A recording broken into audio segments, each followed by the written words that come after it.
함께 기도하겠습니다. 걸어가고 자비로우신 하나님, 은혜와 사랑을 감사합니다. 오늘도 주님을 예배하는 이 시간, 온 성도들이 함께 모여 주님의 이름을 높이는 이 시간, 주께서 예비하신 은혜를 가득 체험하는 귀한 시간 되길 원하오니 우리 모든 성도들의 심령 속에 주님 찾아와 주셔서 말씀하여 주시고 들려주시옵소서. 이 시간 예배하는 창신, 우면, 양평 세계 성전의 모든 성도들에게 주의 예비하신 은혜로 가득 채워주시고 오늘도 주님의 사랑과 은혜를 깊이 누리는 축복의 이 아침이 되길 원하며 예수 그리스도의 이름으로 기도하옵나이다. 아멘.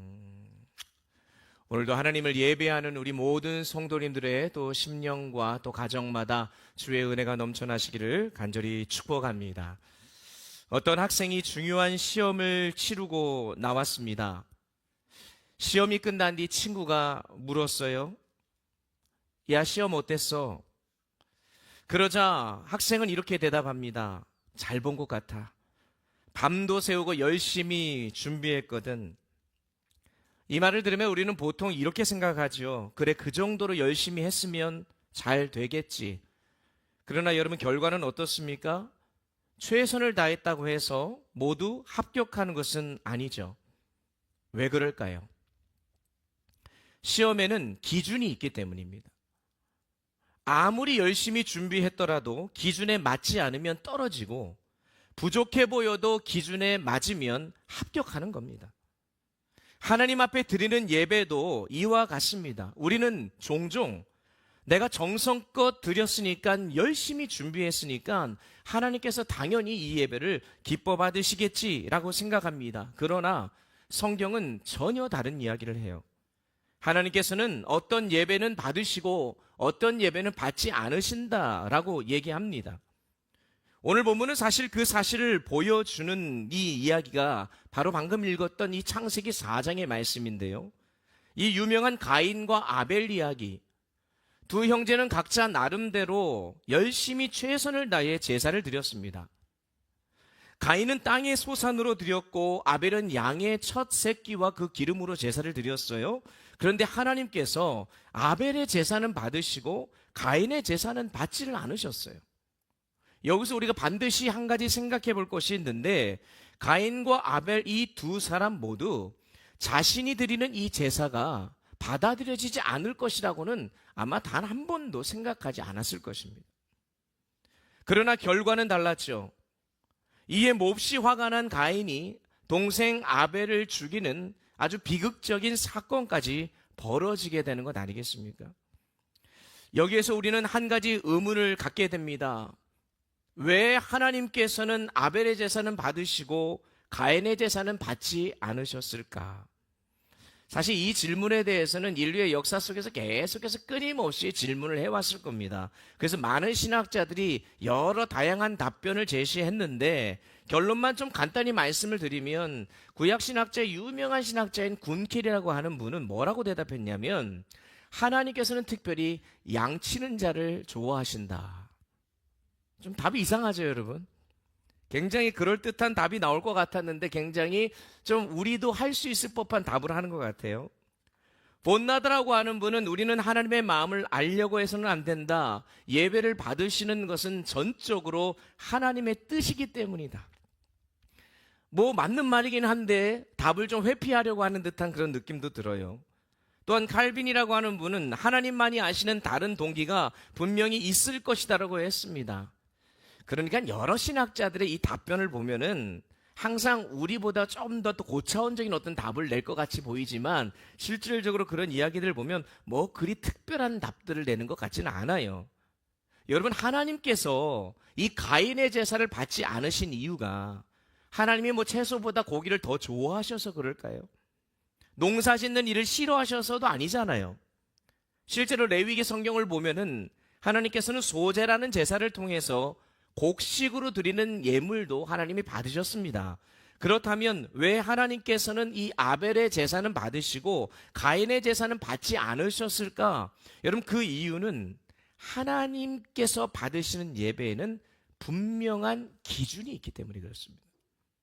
오늘 말씀을 통해 그 기준을 좀 살펴볼 텐데, 오늘 저와 여러분이 각자 여러 가지 모습을 가지고 주님 앞에 예배할 때에 우리가 드리는 이 예배가 하나님께 받아들여지는 예배가 되기 위해서는 하나님이 세우신 그 기준에 합당한 예배가 되어야 할 줄 믿습니다.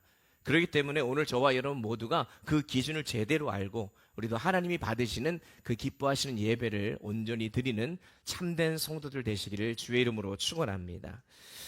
첫 번째로 하나님 받으시는 예배의 첫 번째 기준은요, 하나님을 바르게 아는 것입니다.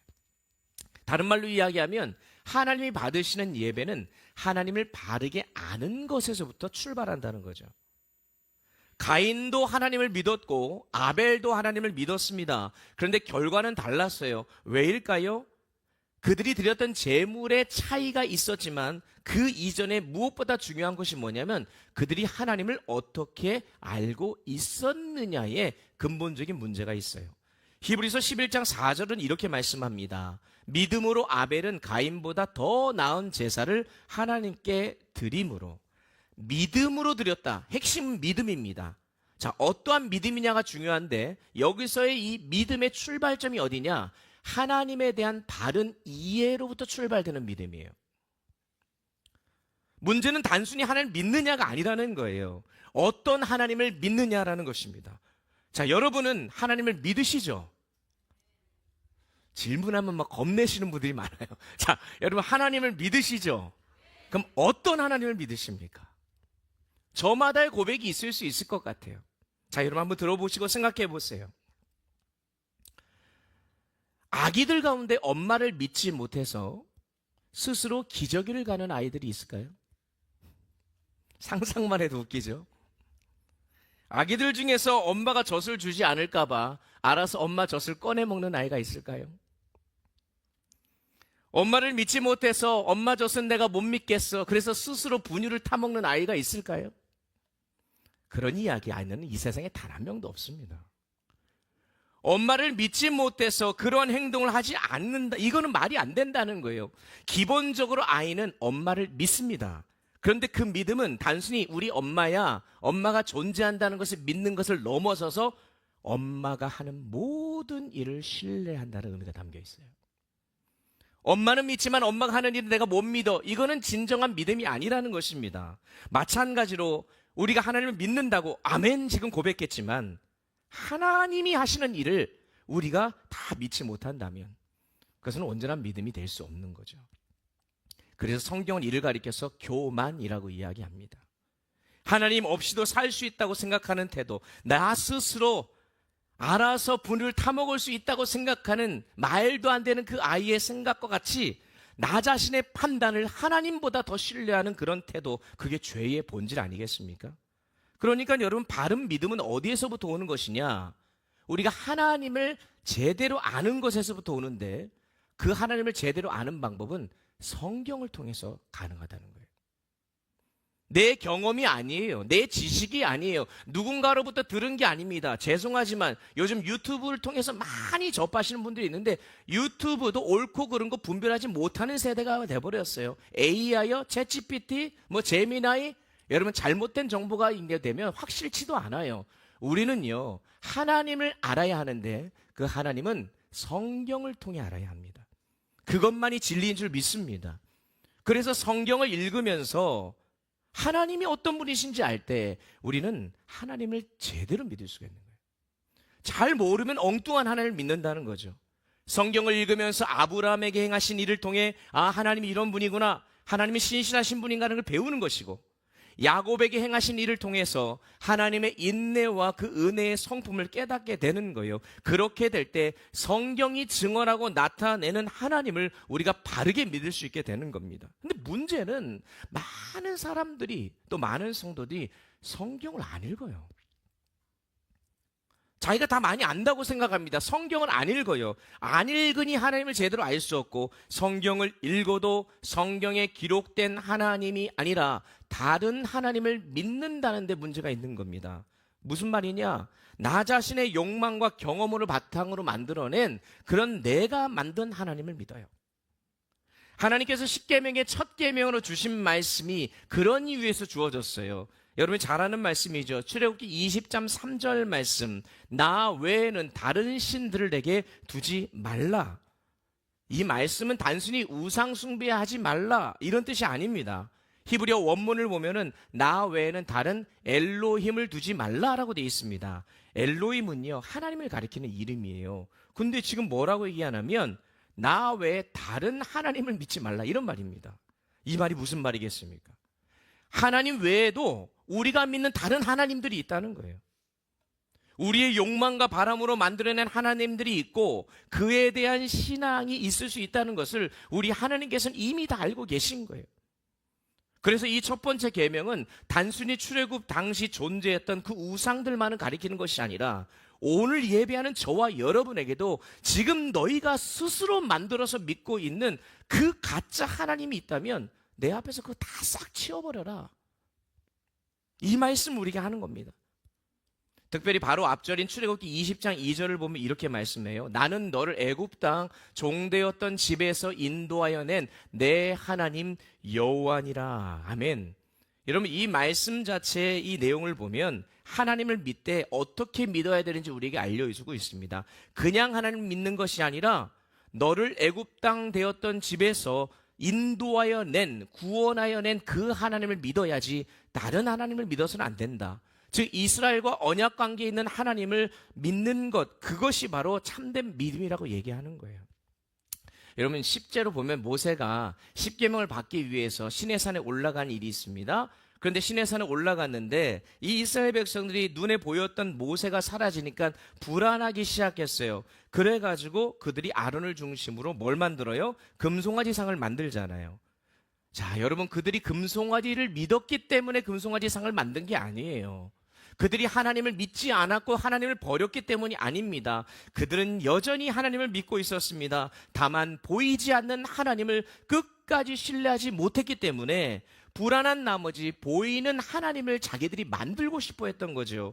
그래서 애굽에서 살 때에 가장 위대하다고 여겨지는 황소신을 본따서 금송아지상을 만들었고 누구를 섬겨요? 하나님을 섬겼다고요. 자신의 경험을 바탕으로 스스로 하나님을 만들어 놓고 믿은 것입니다. 그러니 여러분 우리가 꼭 기억해야 될 것은 하나님을 믿을 때 그 기준은 다른 데 둬서는 안 돼요. 반드시 성경에 두어야 합니다. 우리의 욕망이나 경험에 두어서 안 된다는 이 사실을 꼭 기억하셨으면 좋겠어요. 그래서 결국 아벨은 어떤 제사를 드린 거예요. 하나님이 계시하시고 말씀하신 대로 하나님을 믿었지만 가인은 자신의 경험과 생각을 바탕으로 하나님을 이해하고 그에 따라 예배를 한 거예요. 그러니 여러분 오늘 예배하는 저와 여러분이 하나님을 예배하기에 나왔잖아요. 그러면 정말로 내가 바른 하나님에 대한 이해를 가지고 예배해야 되는데 혹여나 내가 하나님을 착각하고 오해했다고 한다면 오늘 이 시간이 하나님의 말씀을 통해서 진짜 하나님을 제대로 아는 은혜의 시간이 되길 소망합니다. 그리고 그 하나님을 제대로 믿는 믿음으로 고백할 때 우리의 예배를 하나님이 받으시는 것이죠. 두 번째 기준은요, 하나님의 방법대로 예배하는가입니다. 오늘 본문 4절 후반부부터 5절까지의 말씀을 보면 여호와께서 아벨과 그의 제물은 받으셨으나 가인과 그의 제물은 받지 아니하신지라 라고 기록하고 있습니다. 여러분 여기서 이 중요한 표현이 뭐냐면 성경은 제물만 받으셨다 얘기하지 않고 아벨과 그의 제물을 받으셨고 가인과 그의 제물을 받지 않으셨다라고 이야기합니다. 마치 제물과 제물 드린 사람을 하나인 양 지금 얘기해요. 여러분 이 말이 무슨 말이겠어요? 제물과 그 제물을 드린 사람이 분리될 수 있다 없다? 없다는 거예요. 하나님이 제물만 받으시고 그 사람은 거절하거나 사람만 받으시고 그 제물을 받지 않는 경우는 없다는 거예요. 그러니까 제물이 그 사람이고 사람 그 자체가 꼭 제물이라는 거예요. 여러분 왜 그런지 아십니까? 하나님 앞에 무언가를 드릴 때에 그 물건이나 어떤 물질이나 이 모든 것이 사실은 그것 자체가 아니라 그 사람이 살아온 그런 모든 삶의 결과이기 때문에 그렇습니다. 자꾸 재물 하니까 우리가 먼저 떠오르는 게 뭐예요? 돈이죠, 돈. 헌금이죠. 근데 지금 물질로 드리는 헌금만 얘기하는 게 아니고 우리가 하나님 앞에 드리는 예배와 찬양과 봉사와 헌신과 그 모든 예배의 총체적인 행위들이 하나님께 드리는 다 제물이라는 거예요. 그러면 그 중요한 사실 하나가 뭐겠습니까? 저와 여러분이 오늘 지금 예배 드리잖아요. 여러분이 오늘 예배하며 나머 주님을 찬양하고 높였습니다. 우리 대표 기도하시는 분이 기도해야 했어요. 찬양대가 나와서 하나님을 찬양했습니다. 여러분 들어오시면서 준비된 예물을 하나님 앞에 드렸습니다. 자, 이 모든 이 행위가 지난 한 주간 여러분이 살아왔던 삶과 무관한 것이 아니라는 거예요. 한 주간의 삶을 통해서 살아왔던 그것이 녹아져서 오늘 이 예배를 드리는 것이고, 하나님이 그걸 보시고 여러분을 받으시느냐 결정하시는 거예요. 이에 대해서 히브리서 11장 4절 아까 읽었던 말씀의 뒷부분에 가보면 정확하게 이렇게 표현하고 있습니다. 한번 다 같이 한번 읽어보겠습니다. 시작. 믿음으로 아벨은 가인보다 더 나은 제사를 하나님께 드림으로 의로운 자라 하시는 증거를 얻었으니 하나님이 그 예물에 대하여 증언하심이라. 그가 죽었으나 그 믿음으로써 지금도 말하느니라. 아멘. 지금 하나님이 아벨을 의로운 자라 칭찬해 주시고 인정해 주시는 근거로 뭘 얘기하냐면 예물에 대해 증언한다는 거예요. 예물. 제가 예물을 자꾸 물질만 생각하지 말라는 거예요. 예물은 그 사람의 삶이 녹아져 있는 겁니다. 자, 성경은 아벨이 그 예물을 믿음으로 드렸다라고 얘기합니다. 도대체 그러면 이 예물을 드릴 때에 어떠한 마음으로 아벨이 드렸을까? 어떤 믿음이었는가? 그가 살아온 모든 삶을 통해서 믿음의 고백을 담아 주님 앞에 올려드리는데, 더 구체적으로 돌아가 보면 하나님을 예배하는 데 있어서 하나님이 누구인지를 제대로 알 뿐만 아니라 그 하나님이 가르쳐 주신 방법대로 살아가고 예배한 것, 즉 하나님이 가르쳐 주신 방법대로 그 예배하는 것이기 때문에 그 방법에 대한 믿음까지도 있다는 거예요. 여러분, 아벨은요 하나님을 믿었습니다. 그런데 하나님이 주신 방법까지도 믿었다는 거예요.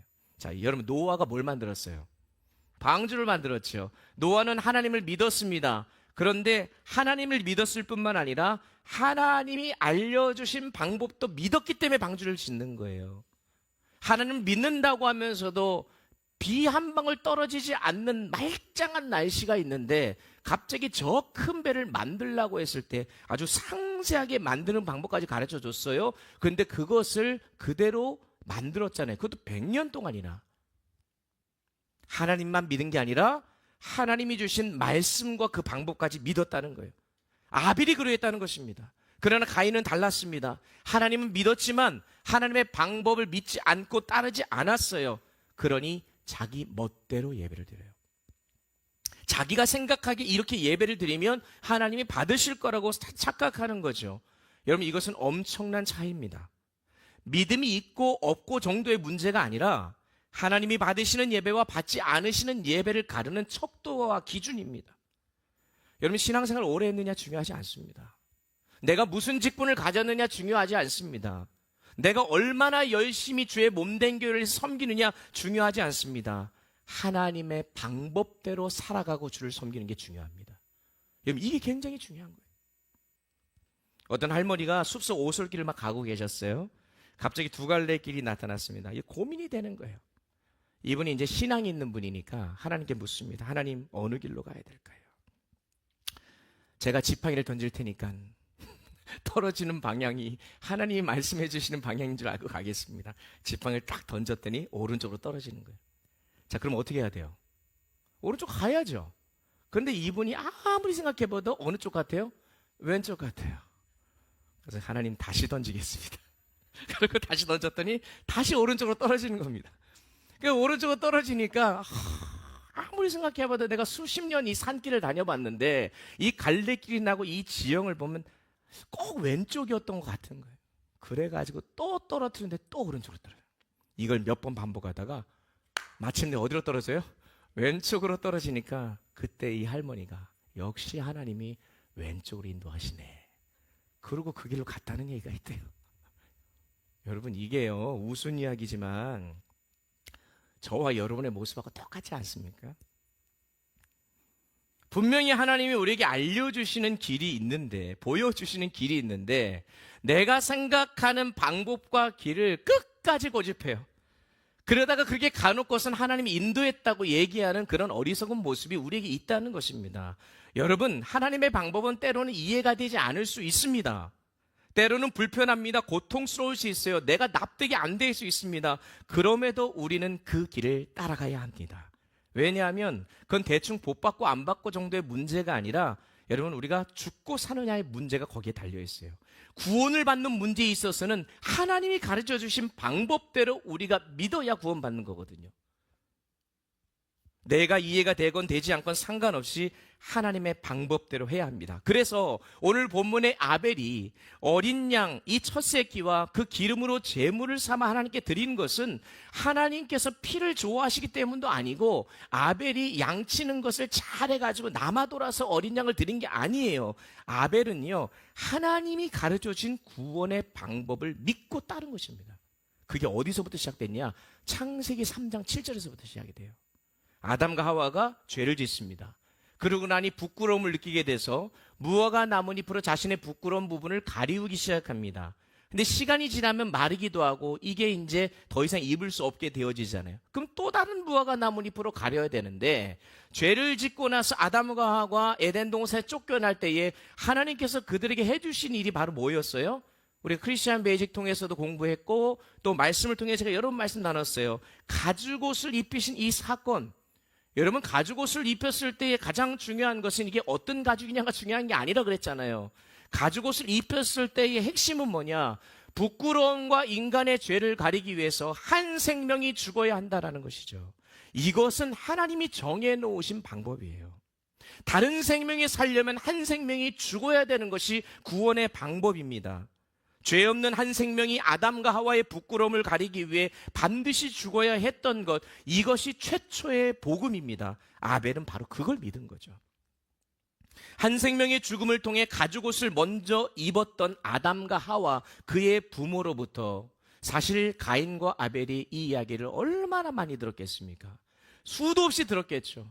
야, 내가 옛날에 말이야 선악과만 따먹지 않았어도 내가 이 모양 이 꼴이 안 됐을 텐데 후회가 된다. 이 가죽옷이 바로 그거다. 나를 위해서 누군가가 죽었다. 그러니까 너희는 다시는 이런 실수를 범하지 말라. 가인과 아벨이 똑같이 기가 닳도록 들었을 거예요.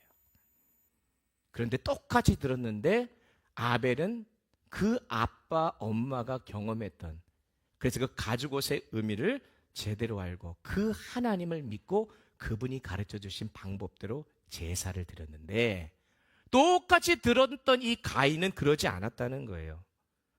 아벨은 내가 죽어야 하는데 다른 생명이 죽었다라고 고백하는 이 제사의 방법을 그가 믿고 따라서 아담과 하와의 영적인 유산과 믿음의 유산을 그대로 물려받아 그것을 고백했던 반면, 가인은 하나님을 똑같이 믿는다고 하면서도 하나님의 방법과 부모로부터 들었던 믿음의 유산의 방법을 따르지 않고 자기가 생각하는 방법으로 하나님을 지금 믿고 있는 거예요. 여러분, 하나님을 믿을 때에 하나님의 방법까지 믿는 것이 참된 믿음임을 기억하시기 바랍니다. 나의 경험과 지혜로 살 수 있다는 것, 여러분, 믿음 아니에요. 내 방식대로 신앙생활하는 것 잘못된 믿음입니다. 하나님이 가르쳐 주신 방법대로 말씀대로 살아가고 예배하시기 바랍니다. 그래서 우리가 이 자리에 나오는 거예요. 어떻게 살아가야 할지, 어떻게 예배를 드릴지 제대로 듣고 배워서 그대로 살아가기 위해 하는 거지, 말씀을 듣고 또 나가서 자기 멋대로 살아가면 여러분 그 예배와 그 한 주간의 삶을 하나님이 우리를 어떻게 받으시겠냐라는 것입니다. 마지막 세 번째 기준은 자기 죽음을 고백하는 삶이어야 한다는 거예요. 하나님의 구원의 방법을 믿고 따랐던 아벨이 양을 드리면서 여러분 무엇이라 고백했을 것 같습니까? 앞서 우리가 말씀 나눈 대로 아벨은요, 어린 양을 죽이면서 이런 고백을 했겠죠. 나는 죽어야 할 존재입니다. 오늘 창세기 4장에는 아벨과 가인이 한 번씩 예배를 드린 것처럼 보이지만 사실 그렇지 않을 거예요. 수도 없이 아벨은 제사를 드렸을 것이고 아벨도 그렇게 예배를 드렸을 것입니다. 그런데 오늘 한 장면만 기록하고 있는 것이죠. 그런데 오늘 이 예배의 모습을 통해서 이 아벨은 나는 죽어야 할 존재입니다. 하지만 내가 죽어야 되는데 내 대신 다른 생명이 죽었습니다라는 그 고백을 매번 예배를 드릴 때마다 고백하는데, 가인은 달랐다는 거예요. 여러분, 가인은 땅의 소산으로 예물을 드렸습니다. 우리는 이렇게 생각합니다. 땅의 소산으로 예물 드린 거가 뭐가 잘못됐습니까? 최선을 다해서 열심히 노력해서 얻은 그 소산을 하나님께 드리면 노력이 가상하지 않습니까? 받으셔야 하지 않습니까? 여러분, 그럴듯하죠. 그런데 여러분, 우리가 잊지 말아야 할 것이 있어요. 인간이 범죄한 이후에 하나님께서 아담과 하와에게 저주를 하시고 심판을 하신 뒤에 거기만 심판받은 게 아니라 땅까지 심판을 받아요. 땅이 저주를 받으면서 가시와 엉겅퀴를 내기 시작했고, 하나님 분명히 말씀하십니다. 너희가 땀을 흘려 수고해야 이 땅에서의 소산을 먹고 산다는 거예요. 그래서 사실 왜 그게 심판이냐? 원래 인간은 가만히 있어도 하나님 먹여주시고 입혀주시는데, 내가 땀을 흘려 수고해야 먹고 살 수 있는 존재가 되어버렸기 때문에 그게 죄의 결과예요. 여러분이 지금 열심히 일을 해서 먹고 살아야 되는 것이고, 또 여러분이 열심히 일을 해서 여러분의 가족들을 부양해야 되는 이 이유가 사실 죄의 결과 때문에 그래요. 그거 아니었으면 그냥 날마다 하나님이 주시는 거 누리면서 살면 되는 겁니다. 그런데 그렇게 비참한 인생을 살던 우리에게 하나님께서 그 길을 열어주셔서 이제는 하나님의 공급하심과 은혜를 누릴 수 있는 방법을 주시는 것이죠. 그래서 오늘 이 말씀 속에서 이 아벨이 고백하고 있는 이 내용과 가인이 고백하고 있는 내용이 다른 것은 뭐냐면, 가인이 땅의 소산을 얻기 위해서 얼마나 땀을 흘리며 쓰고 있겠습니까? 그래서 열심히 노력해요. 그래서 하나님 앞에 그 제물을 드려요. 그러면서 뭐라고 고백했겠어요? 하나님, 저 잘했죠. 저 열심히 노력했습니다. 이 정도면 되지 않습니까? 이거 봐요, 저 괜찮잖아요. 지금 이 가인의 고백은 아벨이 고백한 건 나는 죽었습니다의 고백과 전혀 다릅니다. 가인은 내가 이만큼 했다라고, 나는 스스로 할 수 있다라고 고백합니다. 그래서 하나님은요, 그 둘의 고백을 보고 여전히 자기가 할 수 있다고 얘기하는 가인과 가인의 예배는 받지 아니하시고 아벨과 아벨의 제물은 받으셨다라고 지금 이야기하는 것입니다. 여러분, 신앙생활에서 굉장히 중요한 원리를 알려줍니다. 여러분, 내가 죽었고 내가 연약하다 고백할 때 하나님의 은혜로 우리는 살 수가 있습니다. 그런데 내가 좀 할 수 있다고 착각하는 순간부터는 하나님의 필요가 없어져요. 우리가 잘 나갈 때는 하나님이 별로 필요가 없어요. 그런데 내가 연약하고 내 힘으로 아무것도 할 수 없는 순간이 깨달아지면 나오지 말래도 하나님 앞에 나옵니다. 인간의 이 연약함이 여기 있어요. 자기의 죽음을 그래서 날마다 고백하는 게 얼마나 중요한지 모릅니다. 많은 그리스도인들이 자기의 종교적인 열심이 자기를 살게 한다고 생각해요. 열심히 인생도 살고 교회 와서도 열심히 봉사하고 때로는 금식하고 기도하고 헌금도 많이 하고 또 나름대로 열심히 노력하는 것, 그것이 자신의 믿음의 척도라고 생각하지만, 그러다 보니까 자꾸 뭘 드러내요? 자기가 한 걸 드러내요. 내가 이만큼 겸손한 척하면서 은근히 드러내는. 이거 전부 여러분 얘기하는 게 아니고 저를 얘기하는 거예요. 그런데 여러분, 신앙생활의 본질은 날마다 나를 죽이는 것입니다. 아무리 우리에게 돈과 명예와 학벌이 있다 하더라도 그 어떤 것도 나를 살릴 수 없다는 것을 우리가 인정하고 깨닫고 내가 하나님 앞에서 죽었다고 고백하는 그것이야말로 진정한 믿음인 줄 믿으시기 바랍니다. 그래서 나의 죽음을 고백하는 거예요. 나의 연약함을 고백하고 한 생명, 한 어린 양의 죽음으로만 살 수 있다고 고백하는 것, 이게 기독교의 신앙의 본질이에요. 그게 바로 누구입니까? 바로 예수 그리스도이십니다. 예수 그리스도. 나는 공로 없으나 예수의 피 의지하여 하나님의 보좌 앞으로 나아갑니다. 여러분, 날마다 내 속에 여전히 살아있는 나를 죽이는 것, 이게 하나님이 우리에게 가르쳐 주신 방식이에요. 예수를 믿기 전과 예수를 믿고 난 이후에 달라지는 이유가 바로 여기가 있습니다. 예수를 믿기 전에는 내가 드러나고 내가 살아있지만, 예수를 믿고 나면 예수와 함께 내가 십자가에서 죽고 예수와 다시 함께 살기 때문에 그 다음부터는 나는 죽습니다. 주님 이름만 높임받아 주옵소서. 이게 아벨이 하나님 앞에 드렸던 삶의 제물이고 우리의 모습이 되어야 하는 것입니다. 그러니까 여러분, 교회는요, 다른 게 아니에요.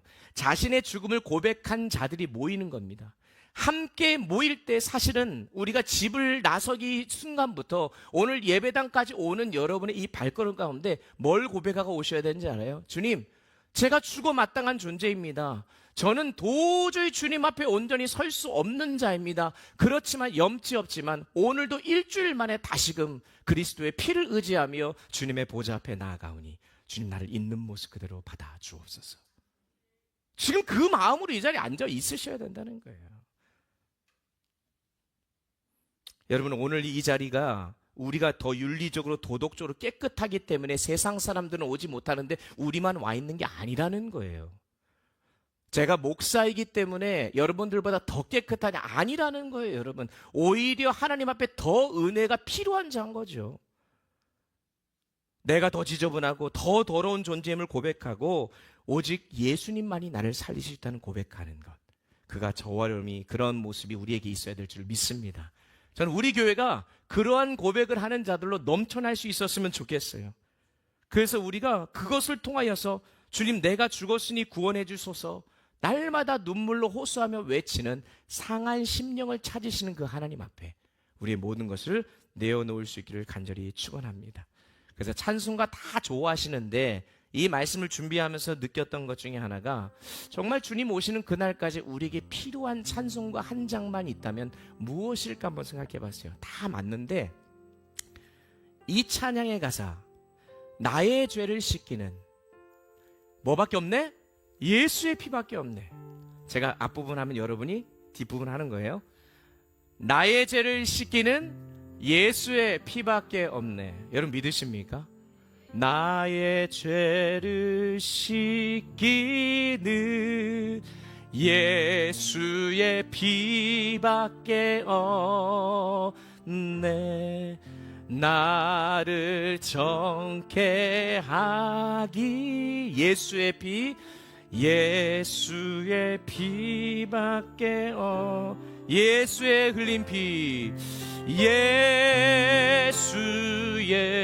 흘린 피, 날 희게 하오니 귀하고 뭐밖에 없어요? 예수의 피밖에 없네. 여러분, 예수의 피밖에 없음을 믿으시기 바랍니다. 여러분, 그러니까 우리가 주님 앞에 나아가는 거, 오늘 예수의 피만 의지하며 나아가는 거예요. 말씀을 정리할게요. 여러분, 아벨은 죽었잖아요. 내 성경은 아벨이 살았다고 얘기합니다. 히브리서 11장 4절 보니까 저가 죽었으나 그 믿음으로써 말하느니라. 하나님의 눈에는 죽어야 살게 보이는 거예요.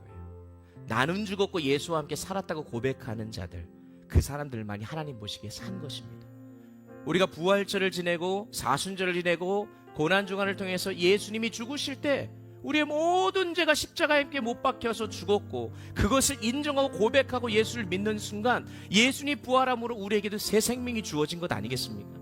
그래서 오늘 이 마지막으로 성경 구절 하나를 읽고 우리의 믿음으로 고백을 담아 오늘 말씀을 마무리하려고 합니다. 갈라디아서 2장 20절 이하의 말씀 함께 다 같이 읽겠습니다.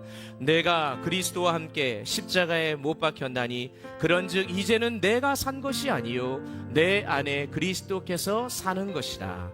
나를 사랑하사 나를 위하여 자기 자신을 버리신 하나님의 아들을 믿는 믿음 안에서 사는 것이라. 아멘. 여러분, 사도 바울이 그래서 나는 날마다 죽노라라고 고백하는 거예요. 로마서 6장 8절도 만일 우리가 그리스도와 함께 죽었으면 또한 그와 함께 살 줄을 믿는다고 고백하는 거죠. 내가 죽어야 된다는 거예요. 그래서 오늘 저와 여러분 모두에게 우리 하나님이 질문하고 계십니다.